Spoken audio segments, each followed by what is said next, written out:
Hello बच्चों, आज आप लोग का बायोमोलिक्यूल का अंतिम लेक्चर जाएगा जो बहुत ही छोटा है और कुछ नया इसमें नहीं है। जो भी आप लोगों ने बायोमोलिक्यूल देखा, carbohydrate, protein, lipid, enzyme, nucleic acid या दूसरे सभी इनऑर्गेनिक सबस्टांस और साथ में वाटर, प्रोटोप्लाज्म की जो बनावट है को बनाता है, उनके बीच होने वाला रिएक्शन के बारे में आपको बायोलॉजिकल जानना है। तो आज हम आपको शुरू कर रहे हैं मेटाबॉलिज्म और इसमें नया कुछ नहीं है, जिसको हम लोग हिंदी में कहते हैं उपापचयी क्रिया। देखिए, मेटाबॉलिज्म वास्तव में क्या है? केमिकल रिएक्शन है। केमिकल रिएक्शन जो आप पढ़े हैं कहां पर? ऑर्गेनिक केमिस्ट्री में पढ़ते हैं। रासायनिक अभिक्रिया है, ठीक। लेकिन कैसा केमिकल रिएक्शन है? तो एंजाइमेटिक केमिकल रिएक्शन है। एंजाइमेटिक कहां पर होगा? एंजाइमेटिक केमिकल रिएक्शन सेल के प्रोटोप्लाज्म। कहां पर होगा? सेल के प्रोटोप्लाज्म में। प्रोटोप्लाज्म जो है, अगर उसमें केमिकल रिएक्शन हो रहा है तो उस केमिकल रिएक्शन को ही क्या कहते हैं? मेटाबॉलिज्म। और आप खूब अच्छी तरह से जानते हैं कि सेल का प्रोटोप्लाज्म जो है वो क्या है? ऑर्गेनिक और इनऑर्गेनिक मैटर का बना पिंड है, बॉडी है। इनऑर्गेनिक और ऑर्गेनिक मैटर का बना बॉडी है, जिसमें प्रमुख भूमिका निभाता है H2 जल, ठीक। जिसकी मात्रा आप जानते हैं कि 90% से एबव होती है किसी प्रोटोप्लाज्म में। और प्रोटोप्लाज्म के ही संगठन क्या कहलाते हैं? सेल कहलाते हैं। और सेल के संगठन टिश्यू कहलाते हैं। और टिश्यू के संगठन ऑर्गन के संगठन ऑर्गन सिस्टम। और ऑर्गन सिस्टम पूरा एक बॉडी। जैसे हम लोग क्या है? पूरा एक लिविंग ऑर्गेनिज्म, एक पूरा बॉडी है। अनेकों ऑर्गन सिस्टम का क्या है? हमारा बॉडी बना हुआ है, ठीक। तो ये केमिकल रिएक्शन कहाँ होगा? प्रोटोप्लाज्म में, सेल में। तो सेल में होगा तो उसे मेटाबॉलिज्म कहेंगे। और सेल से बना है लिविंग ऑर्गेनिज्म। तो लिविंग ऑर्गेनिज्म में होने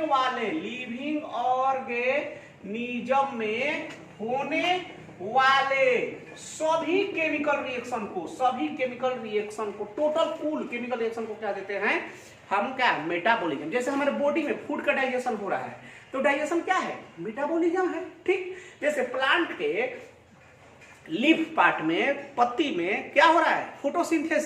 फोटोसिंथेसिस में कार्बन डाइऑक्साइड H2O का उपयोग करके प्लांट बनाता है ग्लूकोज मॉलिक्यूल। तो आपका क्या है? मेटाबॉलिज्म। कहां पर हो रहा है? प्लांट के सेल में। कहां पर? पत्ती की कोशिकाओं में। और वो कहां? कैसी प्रक्रिया? फोटोसिंथेसिस। तो वो एंजाइमेटिक प्रक्रिया है, ठीक। अब ये देखिए, मेटाबॉलिज्म में क्या होगा? मेटाबॉलिज्म में कोई लार्ज मॉलिक्यूल होगा, कोई लार्ज मॉलिक्यूल है, वो किसमें बदलेगा? सिंपल मॉलिक्यूल में। अरे केमिकल रिएक्शन में यही होता है जी, सिंपल मॉलिक्यूल में बदलता है। मतलब बड़ा अणु जो है बदलता है किसमें? छोटा अणु में।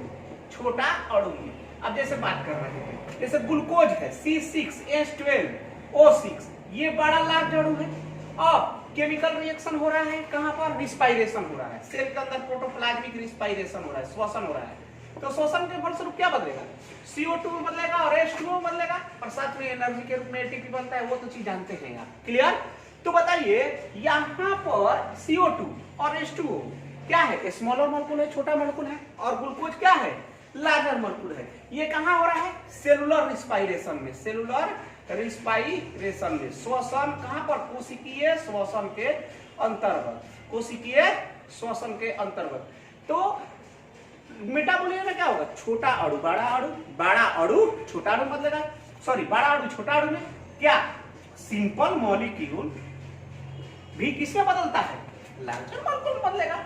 लार्जर मॉलिक्यूल में लगे, ये भी कहाँ होगा? सेल के अंदर होगा, लिविंग ऑर्गेनिज्म के सॉरी मॉलिक्यूल, ठीक है, मॉलिक्यूल में होगा।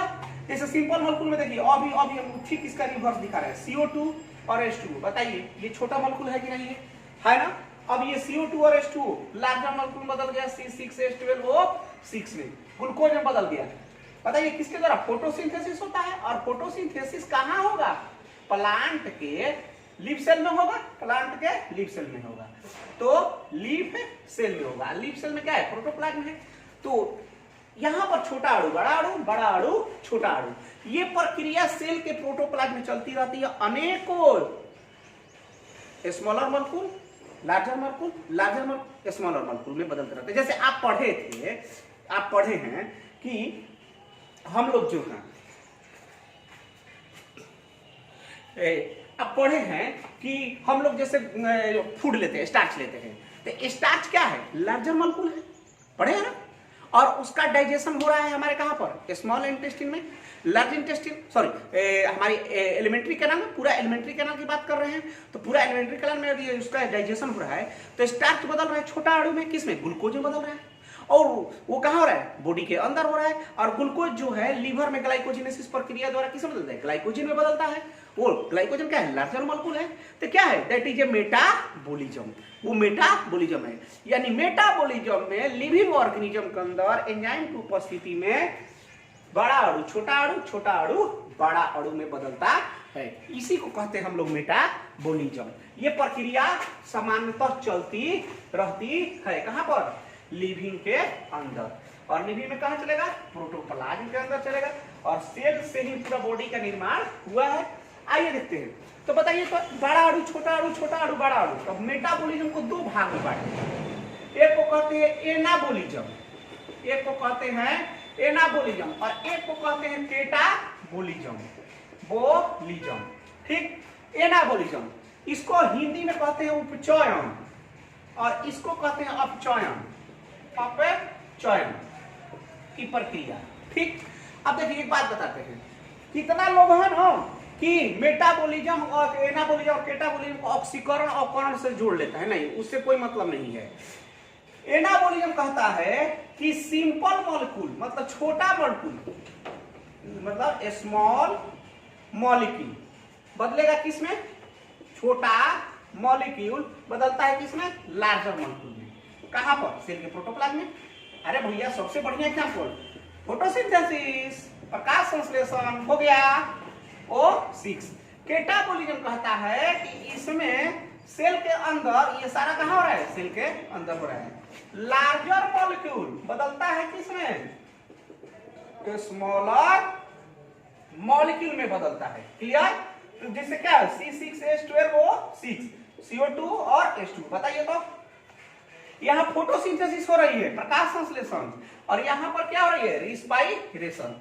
तो जब छोटा मॉलिक्यूल बड़े मॉलिक्यूल में बदले तो उसे एनाबॉलिज्म, और जब बड़ा मॉलिक्यूल छोटे मॉलिक्यूल में बदले तो उसे क्या कहेंगे, केटाबॉलिज्म। ये प्रक्रिया सेल के अंदर हमेशा चलती रहती है, प्रत्येक सेल के अंदर। Clear, okay. तो इस आधार पर हम लोग मेटाबॉलिज्म कहते हैं। दो भाग करते हैं, एनाबॉलिज्म और केटाबॉलिज्म। अब देखिए, एनाबॉलिज्म को हम लोग कन्वर्जेंट रिएक्शन भी कहते हैं। कन्वर्जेंट माने अभिसारी। जैसे लग रहा है कि दो को छोटा चीज गया इधर से, दो छोटा चीज आया इधर से, और एक जगह क्या हो गया, मिल गया, तो ये कौन सा कंडीशन होगा, अभिसारी होगा कि नहीं। जिस प्रकार से आप लोग फिजिक्स में लाइट में पढ़ते हैं, अभिसारी प्रकाश, अपसारी प्रकाश, कि अलग अलग स्रोत से आया लाइट और आकर के एक पॉइंट पर मिल गया, तो उसको क्या कहेंगे, अभिसारी बिंदु कहेंगे, अभिसारी बिंदु। और ई प्रकाश को क्या कहते हैं, अभिसारी प्रकाश कहते हैं। उसी प्रकार जब छोटा छोटा अणु जाकर बड़ा अणु बना रहा है, तो बताइए तो एनाबॉलिज्म कहलाएगा। तो इसलिए इसको क्या कह सकते हैं, कन्वर्जेंट रिएक्शन कह सकते हैं नहीं। ठीक, और केटाबॉलिज्म को डाइवर्जेंट रिएक्शन कहते हैं, डाइवर्जेंट रिएक्शन कहते हैं। इसमें क्या हो रहा है, एक बड़ा अणु अनेकों छोटा अणु में बदलेगा, तो उसको क्या कहेंगे, डाइवर्जेंट, मतलब अपसारी अभिक्रिया। तो मेटाबॉलिज्म में anabolism larger molecule, sorry smaller molecule larger molecule में, और catabolism small larger molecule smaller molecule, ये सेल के अंदर चलते रहता है एंजाइम की उपस्थिति में। और इसलिए एनाबोलिज्म को हम कन्वर्जेंट रिएक्शन और कैटाबोलिज्म को हम लोग डाइवर्जेंट रिएक्शन के नाम से जानते हैं। चलिए आइए अब आप लोग अपना कॉपी निकालिए और देखिए वही चीज लिखा हुआ है। अब आप लोग अपना कॉपी निकालिए और देखिए लिखिए लिखा हुआ है मेटाबॉलिज्म उपापचयी प्रक्रिया। मेटाबॉलिज्म को विस्तृत समझाए क्वेश्चन करके है। लिविंग ऑर्गेनिज्म सजीवों के प्रोटोप्लाज्म में एंजाइम की उपस्थिति में होने वाले कुल केमिकल रिएक्शन को क्या कहते हैं? मेटाबॉलिज्म के नाम से जानते हैं। ओके, एंजाइम की उपस्थिति में होगा केमिकल रिएक्शन को कहेंगे मेटाबॉलिज्म। और ये सेल के अंदर मेटाबॉलिज्म चलते रहेगा तो लिविंग क्या करेगा? लाइफ को प्रोसेस करते रहेगा। और जैसे ही कोई बॉडी डेड हो गया तो क्या होगा? एंजाइमेटिक एक्टिविटी खत्म, केमिकल रिएक्शन खत्म। आगे देखिए, अर्थात लिविंग में होने वाले टोटल केमिकल रिएक्शन ही मेटाबॉलिज्म कहलाता है। मेटाबॉलिज्म में सिंपल मॉलिक्यूल कॉम्प्लेक्स मॉलिक्यूल में तथा कॉम्प्लेक्स मॉलिक्यूल सिंपल मॉलिक्यूल में बदलता है। यही होता है। मेटाबॉलिज्म की दो भाग में बांटा गया है। कौन कौन? एनाबॉलिज्म, अभी अब आपको समझाया है, मैं पढ़ दे रहा हूं। वैसा मेटाबॉलिज्म की प्रक्रिया जिसमें सिंपल मॉलिक्यूल कॉम्प्लेक्स मॉलिक्यूल बदले उसे एनाबॉलिज्म कहते हैं। बताइए तो फील हो रहा है सिंपल मॉलिक्यूल कॉम्प्लेक्स मॉलिक्यूल बदल रहा है, ग्लूकोज बदल रहा है, एनाबॉलिज्म है कि नहीं है? है ना? ठीक। और इसे में क्या हो रहा है? निर्माण हो रहा है। किसी चीज का क्या हो रहा है? निर्माण। कहां पर? लिविंग के अंतर्गत। इसलिए इसे हम लोग बायोसिंथेटिक फेज भी कहते हैं। एनाबॉलिज्म को हम एक नाम देते हैं बायो, ये ध्यान रखिएगा, सिंथेटिक फेज के नाम से जाना जाता है। मतलब इसमें अणु का क्या होगा? निर्माण होगा, बड़े अणु का। तो एनाबॉलिज्म के बायोसिंथेटिक फेज जैव संश्लेषण अवस्था अथवा कन्वर्जेंट फेज अभिसारी अवस्था भी कहते हैं, क्योंकि इसमें नए मॉलिक्यूल का क्या होता है? निर्माण होता है। ये पॉइंट ध्यान रखिएगा। ओके, एनाबॉलिज्म प्रक्रिया एनाबॉलिक पाथवे में पूरा होता है जिसमें एनर्जी संचित होता है, अर्थात एनर्जी को एनाबॉलिज्म में संचित। बताइए तो प्रकाश संश्लेषण में सूर्य की ऊर्जा संचित होता है कि नहीं? पर कहां पर होता है? ग्लूकोज अणु में संचित होता है कि नहीं होता है? फोटोसिंथेसिस में सनलाइट की एनर्जी क्या होता है? संचित होता है। कहां पर? ग्लूकोज अणु में। तो ध्यान रखिएगा, एनाबॉलिज्म जो है बायोसिंथेटिक है, नया मॉलिक्यूल का निर्माण होता है और इसमें आपको एनर्जी क्या होता है? स्टोर किया जाता है। और बॉडी में ऐसे सुनो, जैसे बॉडी के हमारे लीवर है तो लीवर में ग्लूकोज ग्लाइकोजेनेसिस प्रक्रिया द्वारा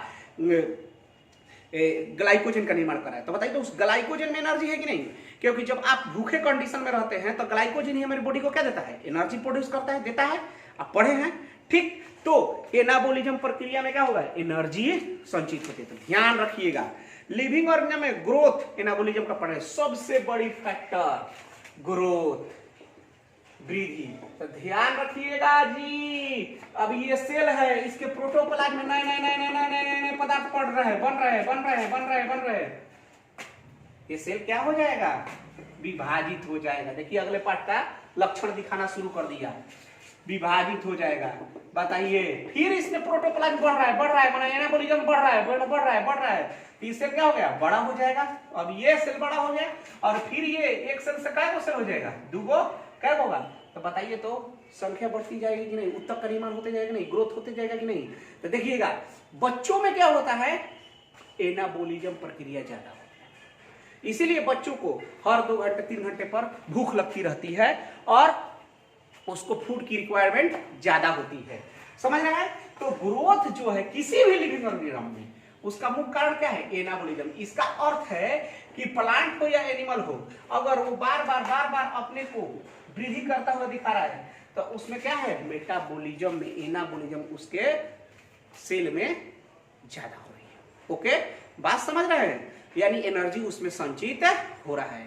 तो इस नोट वाले पॉइंट को ध्यान रखिएगा कि एनाबॉलिज्म ग्रोथ जो है एनाबॉलिज्म का प्रमाण है। ओके, चलिए अब जैसे मान लीजिए किसी प्लांट में यदि फोटोसिंथेसिस नहीं हो रहा है तो क्या वो प्लांट ग्रोथ करेगा? नहीं करेगा। उसके बाद देखिए एग्जांपल में आपको यहां पर लिखा हुआ है, ये ध्यान रखने वाला एनसीईआरटी एग्जांपल है। फोटोसिंथेसिस विधि द्वारा CO2 और H2O का कार्बोहाइड्रेट में बदलना। अभी हमने बात किया, सनलाइट का एनर्जी क्या हो रहा है? लिया जा रहा है। क्लोरोफिल जो है वहां पर केमिकल रिएक्शन होता है। एसिटिक एसिड का कोलेस्ट्रॉल में बदलना। एसिटिक एसिड बदल जाता है किसमें? कोलेस्ट्रॉल कोलेस्ट्रॉल में, यानी एसिटिक एसिड छोटा अणु है और कोलेस्ट्रॉल क्या है, बड़ा अणु है। आप देखें एसिटिक एसिड का फॉर्मूला क्या होगा, Cl3COOH, यही होता है। और कोलेस्ट्रॉल का फॉर्मूला आप देखे हैं कि उसमें स्ट्रॉयड रिंग होता है, 4 रिंग होता है। ओके, मैं जो शब्द बोल रहा हूं आप पढ़ चुके हैं, समझ गए। आगे देखिए, ग्लूकोज को ग्लाइकोजेनेसिस प्रक्रिया द्वारा लिवर में ग्लाइकोजन में बदलना, अभी मैं बात कर रहा था। तो ये रहा एनाबॉलिज्म। केटाबॉलिज्म मैं अभी डिस्कशन कर चुका हूं। मेटाबॉलिज्म की वैसी अभिक्रिया प्रक्रिया जिसमें कॉम्प्लेक्स मॉलिक्यूल टूट करके सिंपल मॉलिक्यूल में बदले, उसे क्या कहेंगे, केटाबॉलिज्म। जैसे ग्लूकोज टूट रहा है किसमें, CO2 और H2O में। फिर उसके बाद केटाबॉलिज्म प्रक्रिया केटाबॉलिक पाथवे द्वारा पूरा किया जाता है, जिसमें एनर्जी बाहर निकलती है, ऊर्जा बाहर। अरे जब ग्लूकोज मॉलिक्यूल टूटेगा तो 38 ATP बनता है कि नहीं बनता है, बढ़ता है ना श्वसन में, आप जानते हैं। आगे देखिए, केटाबॉलिज्म को डिग्रेडेशन फेज या डाइवर्जेंट फेज कहते हैं। क्यों, क्योंकि इसमें पुराने बड़े अणु टूट करके छोटे नए अणु में बदलते हैं। ग्लूकोज का रिस्पायरेशन देखिए यहां पर C6H12O6, CO2 और H2O एनर्जी, एमाइनो एसिड से CO2 का हटना, एमाइन का बनना, एक डाइसैकेराइड से O ग्लाइकोसिडिक बॉन्ड का हाइड्रोलाइसिस द्वारा टूटना। अरे बुलबक, ये स्टार्च है, स्टार्च है, स्टार्च है, स्टार्च है, स्टार्च है, इनके बीच क्या है, ग्लाइकोसिडिक बॉन्ड है, पढ़ा है ना, है तो बोल है टूटेगा, केटाबॉलिज्म का है नहीं, ये ग्लूकोज हो जाएगा, ग्लूकोज हो जाएगा, ग्लूकोज हो जाएगा, ग्लूकोज हो जाएगा, केटाबॉलिज्म का है नहीं करेगा, छोटा अणु बदल रहा है। ओके, समझ गए। चलिए, तो कह रहा है क्या कि नोट में लिविंग ऑर्गेनिज्म के पुराने होने पर केटाबॉलिक एक्टिविटी क्या हो जाता है, बढ़ती जाती है। तो जैसे जैसे उम्र, एजिंग प्रॉब्लम पढ़ना है, एजिंग के बारे में है, जैसे जैसे किसी लिविंग ऑर्गेनिज्म की उम्र बढ़ती जाती है उसमें क्या होगा, केटाबॉलिज्म बढ़ता जाएगा। तो जैसे एक छोटा बच्चा है 5 वर्ष का, एक दादाजी है 80 वर्ष का, किन में ज्यादा होगा केटाबॉलिज्म, दादाजी में, बच्चा में क्या होगा ज्यादा, एनाबॉलिज्म। मैं ये कतई नहीं कह रहा हूं कि दादाजी में एनाबॉलिज्म नहीं हुआ, रेट जो है केटाबॉलिज्म की उनमें बढ़ा हुआ रहेगा और बच्चा में एनाबॉलिज्म की मात्रा क्या होगी, बढ़ेगी, क्योंकि सेल के अंदर दोनों हमेशा प्रक्रिया चल रहा है, एनाबॉलिज्म केटाबॉलिज्म, एनाबॉलिज्म केटाबॉलिज्म, ये प्रक्रिया चल रहा है, यानी पूरा हो जाएगा मेटाबॉलिज्म यानी केमिकल रिएक्शन। चलिए एक टर्म देखते हैं, स्टेडी स्टेट, आपका एनसीईआरटी लिखा है steady state, steady state, okay, जिसको हम लोग कहते हैं साम्य अवस्था। एक बात बताइए, एग्जाम्पल में बोल रहा, कोरोना आया, ठीक, हम लोग क्या किए, घरों में लुका गए, घरों में क्या कर रहे हैं, छुप गए। लेकिन क्या घर में सभी लोग छुप गए, नहीं, सरकारी कर्मचारी और सरकार के नुमाइंद लोग ने इससे लड़ने के लिए तरीका बनाया। क्या बनाया भाई, कि मीडिया पर, सोशल मीडिया पर मास्क, सैनिटाइजर का उपयोग करना कोरोना से लड़ने के लिए सबसे बेस्ट उपाय है। फिर सरकार ने अपनी संस्थाओं में बोला कि भैया इससे लड़ने के लिए वैक्सीन बनाओ, तो कोई वहां पर साइंटिस्ट गया होगा, घर में तो लुकाया नहीं होगा। फिर डॉक्टर जो बीमार हुए उसको इलाज करने के लिए उसके पास तो गया होगा, घर में तो वो छुपा नहीं होगा। सफाई कर्मचारी जाकर के सफाई किया होगा, नर्स जो है अपनी ड्यूटी निभाई, ठीक। क्या ये लोग बैठे हुए हैं, नहीं। तो सारा अवस्था मतलब कौन चीज, पूर्णतः बैठ जाना, पूर्णतः बैठ जाना। अब एक सेल है कि कहेगा कि हम मेटाबॉलिज्म करबे नहीं करेंगे। काहे नहीं करेंगे, काहे कि हमारे चीज के पास कोई कमी ही नहीं।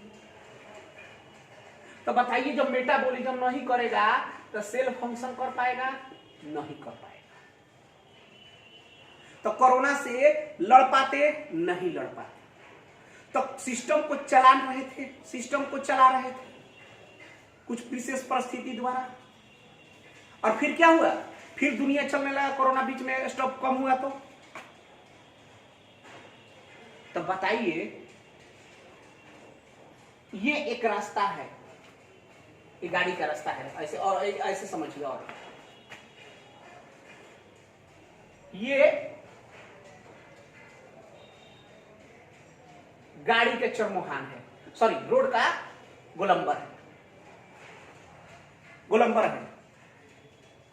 क्या गोलंबर में पॉइंट ए से बी होते हुए सी की तरफ, डी की तरफ,